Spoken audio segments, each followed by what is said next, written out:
my favorite movies in the MCU is Guardians of the Galaxy 2. I've actually really grown to love these characters.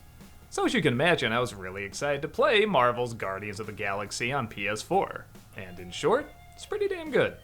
I was really impressed with how this game captured the voice, comedy, and even drama of those movies, yet it still is its own unique thing. Yes, there's a lot of callbacks to the film, but the film is also based on the comics series, and yeah, that's really where this is taking a lot of its material, even though, yes, the voice acting is eerily similar to the movies. I don't see that as a disadvantage. I felt like I was just fighting all these weird aliens and beasts and whatever with the Guardians of the Galaxy from the movie. Even though this technically isn't the movie universe, you can tell it borrows a lot from it, the same way, say, the Arkham games borrow a lot from the Batman movies and the animated series. They blend together and really capture the essence of what I enjoy about them so much. The story, as you'd imagine, is very complicated, so yeah, I'll try my best to sum it up, as there are a lot of side quests in this, as again, you would probably expect. The Guardians of the Galaxy are once again not doing the best job guarding the galaxy, as they're always in trouble and they have this giant debt they need to pay off. When Star-Lord is captured by an old flame, he finds he's being put in custody by her little daughter. I give credit, this game immediately introduces the idea that he's probably her dad. I feel like a lot of other games and even movies would take forever to put that together, but almost instantly, it's brought up. The Guardians try to find a way to pay off their debt while, of course, hatching all sorts of schemes and side missions, but one of those schemes involves taking on a giant evil cult whose energy power is, get this, faith-based. That's a really inventive idea.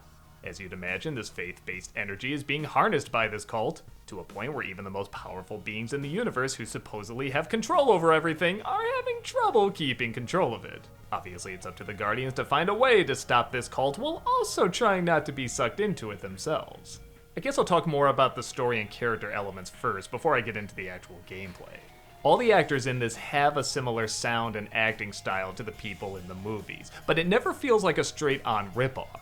It feels like it's really trying to give you the experience of going on these missions with the Guardians of the Galaxy, and so much of that works because the writing and acting of these characters feels so authentic. I legit love hearing the banter between all these characters, and I love too that not only can you interact with them, but the way you interact with them can affect the gameplay later. Without going into too much detail, if you make choices that try to pull them together as a team, you'll fight better as a team. If you make more choices that are putting them down and trying to separate everybody, well, you'll have to do a lot of fighting on your own.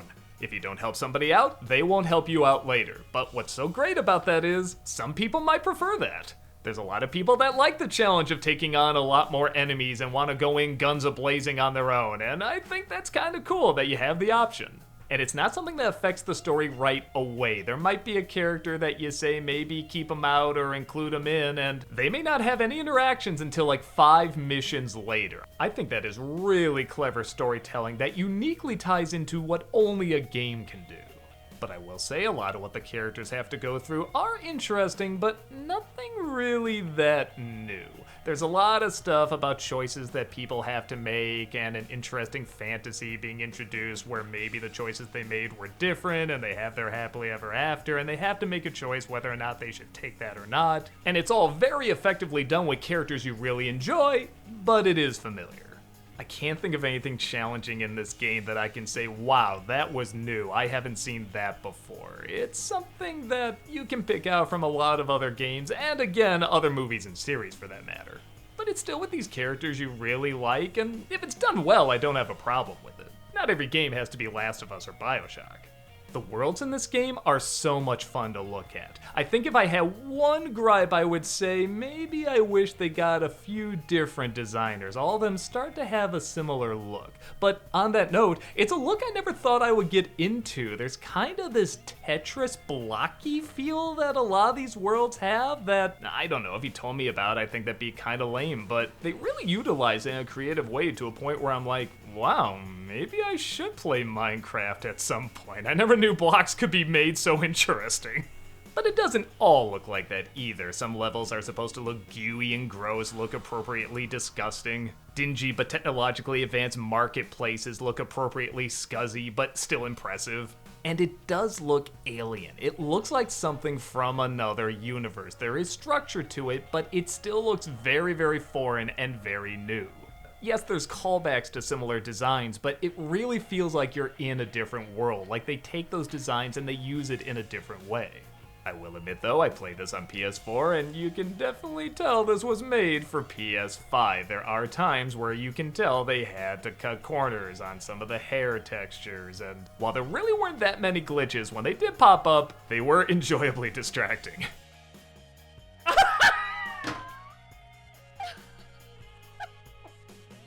Oh, come on! I so want to go around with that mug and no head! So then the next time the mug is my head? Come on! Also, this is totally just a nitpick. There's one scene in the game where somebody says to Star-Lord, "Aren't you a little old for that haircut?" They're right. I don't like that haircut on him.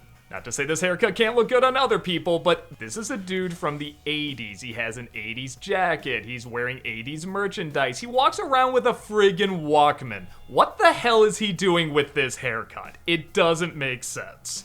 I'm not saying this dude has to have a mullet or anything, but nothing about him indicates he would want this modern hairstyle. He would want something more retro. Again, it's a total nitpick. The gameplay itself is also really, really fun. Of course, there's a variety of moves and guns that you get as you progress through the game. A lot of them have different powers and techniques, but maybe the most fun thing is you can use the Guardians to help you in the fight. And it isn't like one Guardian just does one thing. There's a variety of different options you can choose from. And of course, as you progress, you get more of them. On that note, and this is probably just a me thing, if you have a very distinct way of fighting, there are some moments where they change it up very quickly, and you really have to change your muscle memory. I was really used to circling around an enemy and using the Guardians all the time, but there is a level where you have to constantly change guns in order to take down these other enemies, and the other times where you've had to change guns was, well, a lot slower and laid back. Like, oh, you have to open this wall. Well, why don't you choose this gun with this button that you don't use that often? Suddenly near the end, they drop you in a situation where a ton of these enemies you have to use these different guns on, and I just couldn't train my fingers to do it. I finally just made a run for it using every other option I could because I just died too many times and I couldn't adapt. Now, I didn't have to change the difficulty setting or anything. I played on normal the whole time, but I'd say it's the one part of the game that legit started to get frustrating to me. Everything else, no matter how difficult it got, always felt like it could be accomplished. And yeah, I did kind of like the moments where there was a bit of a trick answer. Well, eventually. There was one level where there was a trick answer to get out of it. It kept repeating and you had to find a way out of it. And yeah, I couldn't figure it out. I finally had to ask somebody and the answer was very simple. So simple that it got me a little mad and I was like, no, that wasn't how it was before. They set it up this way. But no, it was an option that was always there and I didn't put it together. And it's gonna sound weird, I kinda like that it made me mad because I like trick questions with trick answers and it's not too often I can't figure it out, eventually. So the fact that this one had the answer right in plain sight and I couldn't quite get it kinda delighted me even though I was pissed off I couldn't figure it out. It's inventive, it mixes things up so you don't get bored doing the same thing over and over. The Guardians' abilities are fun, their chit-chat is fun, your weapons are fun, there's just a good fun variety to it. So yeah, if you're a fan of sci-fi shoot-'em-up games, or Marvel games, or clearly Guardians of the Galaxy, this is a good time. It's giving you everything you're expecting to get out of a game like this. Is there a little part of me that's wishing something a little different or more risky was done in parts? Sure, but I really should appreciate the hard work that went into making and also understanding this series. You really do feel like you're fighting alongside the Guardians, and how can you pretend that isn't a really fun and exciting experience? Plug in your 8-track and check it out for yourself.